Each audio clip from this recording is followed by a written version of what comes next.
Simple harmonic motion JEE main. तो यार इस वीडियो में मैं जेईई मेन से रिलेटेड सिंपल हार्मोनिक मोशन के क्वेश्चन डिस्कस करूंगा।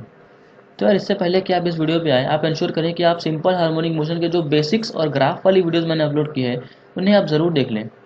क्योंकि यार कहीं ऐसा ना हो कि मैं कोई क्वेश्चन डिस्कस कर रहा हूँ और आपको बेसिक कॉन्सेप्ट नहीं आ रहे हैं, तो यार आपके लिए काफ़ी मुश्किल होगा उस क्वेश्चन को समझना।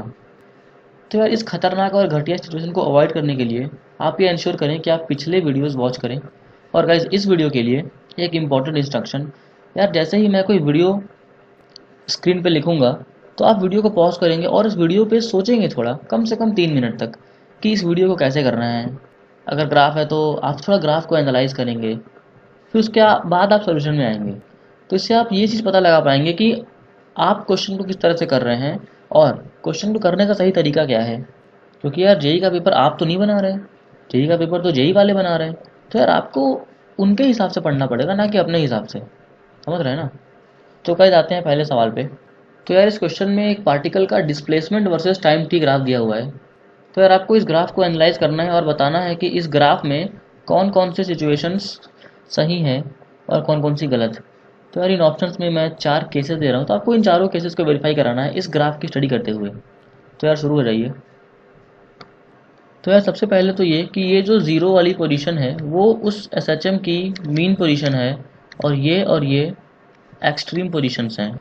तो गाइस आते हैं पहले ऑप्शन। तो पहले ऑप्शन पे कह रहा है कि फोर्स इज 0 एट 3t/4। तो यार ये है t/4, फिर t/4 आगे और गए तो आया t/2, फिर अगर t/4 और आगे गए तो ये है आपका 3t/4। तो यार साफ साफ पता चल रहा है कि 3t/4 पे जो पार्टिकल है वो मीन पोजीशन पे है। और यार मीन पोजीशन पे तो फोर्स 0 ही होता है, क्योंकि फोर्स की जो एक्सप्रेशन होती है वो होती है -ω²x, जो कि एक्सेलेरेशन है, इंटू मास। तो अगर x 0 तो फोर्स 0, तो यार ये ऑप्शन तो सही है। अब हम आते हैं दूसरे ऑप्शन पे जो कह रहा है कि velocity is maximum eight t/2। तो यार हमें साफ साफ दिख रहा है कि t/2 पे तो पार्टिकल एक्सट्रीम पोजीशन पे है। अरे भाई क्या बोल रहा है, एक्सट्रीम पोजीशन पे तो वेलोसिटी 0 होती है। तब तो ये ऑप्शन गलत हो गया। अब आते हैं तीसरे ऑप्शन पे, acceleration is maximum at T. अच्छा, तो भैया अगर मैं टी टाइम की बात करूं तो टी टाइम पे भी जो पार्टिकल है वो किसी न किसी एक्सट्रीम पे है।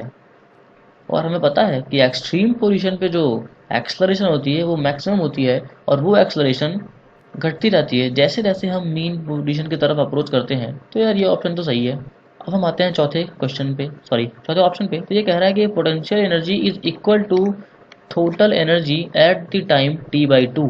अच्छा, तो यार अगर हम t/2 की बात करें तो यार t/2 पे जो पार्टिकल है वो अपने एक्सट्रीम पे है। अगर वो एक्सट्रीम पे है तो इसका मतलब कि यार जो फोर्स है वो मैक्सिमम है और जो वेलोसिटी है वो मिनिमम है। तो अगर वेलोसिटी मिनिमम ना करके मैं अगर कहूँ कि वेलोसिटी 0 है तो ज़्यादा बेहतर है। तो चूंकि वेलोसिटी 0 है इसलिए यार काइनेटिक एनर्जी 0 होगा। और यार अगर काइनेटिक एनर्जी 0 होगा तब तो भाई टोटल एनर्जी का पूरा जिम्मेदारी पोटेंशियल एनर्जी के पास जाएगा और पोटेंशियल एनर्जी टोटल एनर्जी के बराबर होगा। तो यार ये ऑप्शन भी सही है। तो गैस कमेंट करके बताइए कि कितने लोगों से ये पहला क्वेश्चन हो गया, और अगर नहीं हुआ तो यार क्यों नहीं हुआ। इन चारों ऑप्शन में से कौन से ऑप्शन पे आप अटक गए। और यार अगर आपको इस क्वेश्चन के सोल्यूशन में ज़्यादा प्रॉब्लम आ रही है तो इसका मतलब कि आपके बेसिक्स कमज़ोर हैं। तो यार आप पहले अपने बेसिक्स स्ट्रॉन्ग करें, और उसके लिए आप एसएचएम के पिछले 3 वीडियोस जो मैंने अपलोड की हैं, एसएचएम बेसिक्स पार्ट 2 और एसएचएम ग्राफ्स, वो तीनों वीडियो को ज़रूर देखें। उन तीनों वीडियो की लिंक मैं डिस्क्रिप्शन में डाल दूंगा। तो यार मेक श्योर आप 3 वीडियो को वॉच करें अगर आपको इस क्वेश्चन में भी दिक्कत आ रही है तो। यार हम बढ़ते हैं अगले सवाल पे। तो भाई इस क्वेश्चन में 3 स्प्रिंग दिया हुआ है, तीनों की स्प्रिंग कांस्टेंट के है और तीनों की नेचुरल लेंथ सेम है। और यार तीनों स्प्रिंग को कुछ इस तरह से अरेंज किया गया है जैसा कि इस डायग्राम में दिखाया गया है। तो हमें इस सिस्टम ऑफ ऑस्किलेशन के लिए टाइम पीरियड निकालनी है। तो यार अभी तो चीज़ें काफ़ी कॉम्प्लेक्स लग रही हैं, पर हम चीज़ों को सिंप्लीफाई करेंगे। तो यार सिंप्लीफिकेशन के लिए हम यहाँ पे स्प्रिंग का सीरीज़ और पैरेलल कॉन्सेप्ट डिस्कस करेंगे। तो गाइज अगर हम दो स्प्रिंग को सीरीज़ में कंबाइन करते हैं तो जो उन दोनों का के इक्विवेलेंट होता है वो इस एक्सप्रेशन से दर्शाया गया है, that is 1/k equivalent is equal to 1/k1 plus 1/k2। ठीक है। पर अगर हम उन दोनों स्प्रिंग्स को पैरेलल कॉम्बिनेशन में ऐड करते हैं तो जो रिजल्टेंट के होगा that will be simply the sum of it, k equivalent is equal to k1 plus k2। तो यहाँ पे अगर मैं इस पार्ट की बात करूँ तो यार यहाँ पे मुझे दिख रहा है कि ये जो दो स्प्रिंग्स हैं ये और ये दोनों पैरेलल कॉम्बिनेशन में हैं। तो इसीलिए यार इस पार्ट के लिए जो स्प्रिंग कांस्टेंट हो जाएगा वो हो जाएगा 2k। तो यार अब हमारा जो सिस्टम है वो कुछ इस टाइप का दिखेगा कि यहाँ पे एक स्प्रिंग है, स्प्रिंग कांस्टेंट k का, और फिर उससे एक दूसरी स्प्रिंग अटैच्ड है जिसका स्प्रिंग कांस्टेंट है 2k, और फिर उससे ब्लॉक अटैच है जिसका मास m है। तो अगर मैं इन दो स्प्रिंग्स की बात करूँ तो यार ये दोनों सीरीज कॉम्बिनेशन में हैं। तो यार अगर मैं इसका k इक्विवेलेंट लिखूँ तो that will be 2k into K upon 3k is equal to 2/3k। तो गाइस इस पूरे सिस्टम के लिए जो Q इक्विवेलेंट हो गया वो आ गया 2/3k। तो इस पूरे सिस्टम को हम इस तरह दिखा सकते हैं कि ये एक सिंगल स्ट्रिंग है जिसकी स्प्रिंग कांस्टेंट है 2/3k, और उससे एक ब्लॉक ऑफ मास अटैच है जिसका मास m है। तब हमें इस सिस्टम के लिए टाइम पीरियड निकालना है, और स्प्रिंग अगर सिंपल हार्मोनिक मोशन में है तो time period is given by 2π√m/k, जहाँ पे मास होता है, सॉरी मास है, मास ऑफ द ब्लॉक, और k है स्प्रिंग कांस्टेंट। तो अगर हम यहाँ पे k की वैल्यू सब्स्टिट्यूट करें तो we will get time period is equal to 2π√3m/2k, and that's the final answer. तो ये हो गया आंसर। तो यार इस वीडियो में मुझे आपको सीरीज और पैरेलल कॉम्बिनेशन को समझाना था। तो I hope you get it. और यार आप इस चीज़ को ध्यान में रखिएगा, काफ़ी बेसिक सी चीज़ है पर आगे चीज़ों को काफ़ी आसान कर देगी। अगर आपको ये कॉन्सेप्ट नहीं पता होता तो आप क्या करते, आप यार अज्यूम करते कि इसमें एक्सटेंशन x आया, इसमें भी एक्सटेंशन कुछ x डैश आया, फिर आप इन चीज़ों को रिलेट करते और फिर भाई पता नहीं क्या करते और पता नहीं आंसर तक पहुंच पाते कि नहीं। पर अगर आपको ये सीरीज और पैरेलल का कॉन्सेप्ट पता है तो डैम श्योर आपसे ये क्वेश्चन सेकंडों में बन जाएगा। मैं आपको यहाँ पे एक्सप्लेन कर रहा हूँ इसलिए मुझे 2-3 मिनट लग रहे हैं, वैसे तो मैं इस क्वेश्चन को 10 सेकंड में लगा देता। पर आपको भी ऐसा ही बनना है। ऐसे क्वेश्चन में आपको ज़्यादा टाइम नहीं देना है, आपको टाइम बचाना है भाई, क्योंकि कुछ खतरनाक क्वेश्चन भी आते हैं जेईई मेन में। तो आपको उन क्वेश्चन के लिए इन क्वेश्चन से टाइम निकालना है, क्योंकि यार सबके पास तो 3 घंटे ही हैं। और इस बात को भी आप डिनाई नहीं कर सकते कि हर क्वेश्चन को आप 3 मिनट में नहीं कर सकते। किसी में हो सकता है 4-5 मिनट लगे, और कोई कोई क्वेश्चन 10-15 सेकंड में भी हो जाते हैं। तो आपको इस लेवल पे आना है। तो यार इस क्वेश्चन में कह रहा है कि एक स्प्रिंग है और उस स्प्रिंग से अटैच्ड एक मास है m, और स्प्रिंग की स्प्रिंग कांस्टेंट कुछ k दी हुई है। तो अगर इस सिस्टम ऑफ ऑस्किलेशन के लिए टाइम पीरियड हमने t डिफाइन किया है, और अगर हम इस k वाले स्प्रिंग को n पार्ट्स में तोड़ दें और फिर उन सारे स्प्रिंग को पैरेलल कॉम्बिनेशन में डाल दें, तो फिर जो रिजल्टेंट सिस्टम होगा उसका टाइम पीरियड क्या होगा। तो यार इस क्वेश्चन के लिए तो हमें पिछले क्वेश्चन के कॉन्सेप्ट को यूज़ करना पड़ेगा। तो यार हमें पता है कि अगर स्प्रिंग्स पैरेलल कॉम्बिनेशन में है तो उनके लिए जो k इक्विवेलेंट होता है वो सिंपली सम होता है सारे इंडिविजुअल स्प्रिंग कांस्टेंट्स का। तो यार अगर n पार्ट में डिवाइड कर रहा है तो फिर जो रिजल्टेंट सिस्टम होगा उसे हम अगर सिंप्लीफाई करें तो यार mass of the block m ही होगा, पर जो स्प्रिंग कांस्टेंट होगा that will B nk। I hope ये आपको क्लियर है, क्योंकि यार यहाँ से दिख रहा है कि n बार k को हम ऐड करेंगे तो इट विल बी nk।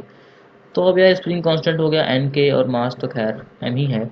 और अगर मैं यहाँ पे टाइम पीरियड लिखूँ तो it will come out to be 2π√m/k n k। तो यार अगर आप इस क्वेश्चन को इस तरह से कर रहे हैं तो ये कॉन्सेप्ट गलत है। अब यार गलत क्यों है, ऐसी गलतियाँ बच्चे करते रहते हैं।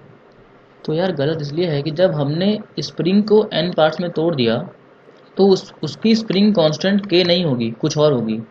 पर आपने यार यहाँ पे उसके स्प्रिंग कांस्टेंट को k जूम किया और उसको सिंपली n से मल्टीप्लाई कर दिया इस कॉन्सेप्ट को यूज़ करते हुए। तो यार ऑब्वियसली ये गलत है।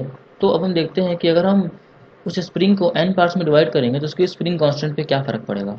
तो यार यहाँ पे एक बात है, वो ये है कि किसी भी स्प्रिंग की जो स्प्रिंग कांस्टेंट होती है it is inversely proportional to its length.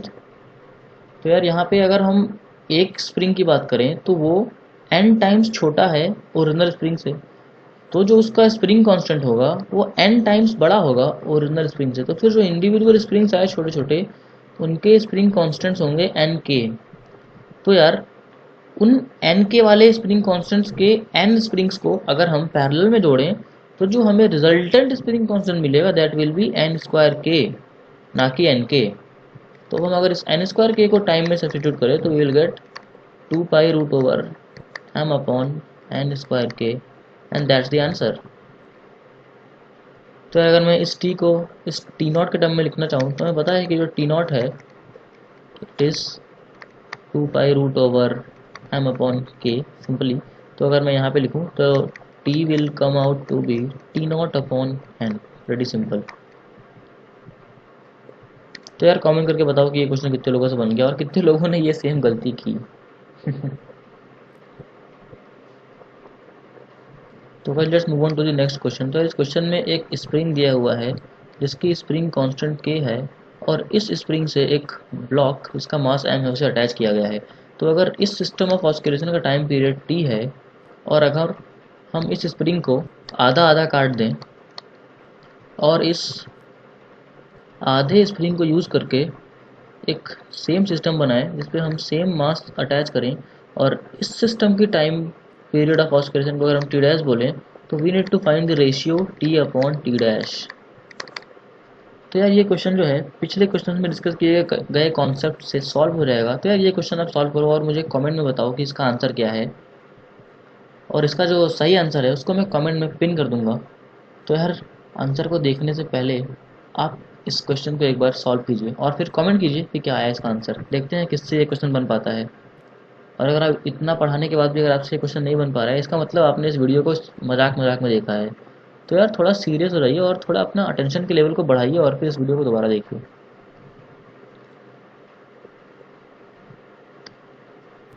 तो इस क्वेश्चन में एक सिंपल पेंडुलम दिया हुआ है जो कि एक मूविंग ट्रॉली के सीलिंग से अटैच्ड है। इसका लेंथ है और इसका मास अगर हम m ले लें और अगर ये ट्रॉली आगे की तरफ किसी एक्सेलरेशन f से मूव करने लगे then what will be the time period for this system.